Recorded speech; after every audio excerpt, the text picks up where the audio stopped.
बाबा पद्मजी. बाबा पद्मजींचा जन्म बेळगाव येथे 1831 मध्ये झाला. त्यांचे आडनाव मुळे होते. त्यांचे घराणे व्यापारासाठी सुरतेत स्थिरावले. त्यांचा जवाहिरांचा व्यापार होता. घरचे वातावरण धार्मिक असल्यामुळे त्यांच्यावर धार्मिक संस्कार चांगले झाले होते. त्यांचा ओढा धर्माचरण व धर्माभ्यासाकडे होता. वडील बेळगावात सरकारी नोकरीत असल्यामुळे त्यांचे शिक्षण तेथील मिशनरी स्कूलमध्ये झाले. पुढे त्यांच्या वडिलांची बदली मुंबईत झाली. तेथे त्यांनी इंग्रजी, मराठी, संस्कृत, कन्नड, गुजराती अशा भाषांचा अभ्यास केला. मुंबईत त्यांनी विल्सन फ्री चर्च स्कूलमध्ये शिक्षण घेतले. याचबरोबर त्यांना ख्रिस्ती धर्माचे शिक्षणही मिळाले.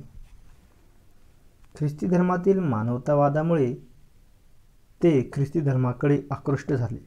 परिणामी 1854 मध्ये ख्रिस्ती धर्म स्वीकारला. त्यानंतर बाबा पद्मजी पुणे येथे आले. त्यांनी फ्री चर्चच्या शाळेत शिक्षकाची नोकरी केली. पुढे त्यांच्यावर बायबल ट्रस्ट सोसायटीच्या संपादकाचे काम सोपवण्यात आले.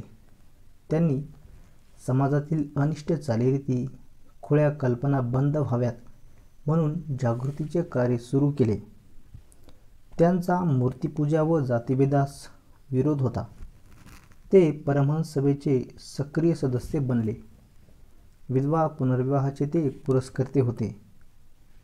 त्यांनी यमुना पर्यटन या कादंबरीतून स्त्रियांच्या दुःखाला वाचा फोडली. सामाजिक व धार्मिक सुधारणांसाठी त्यांची तळमळ होती. त्यांनी अरुणोदय हे आत्मचरित्र लिहिले. इंग्रजी, मराठी व संस्कृत मराठी असे शब्दकोश लिहिले.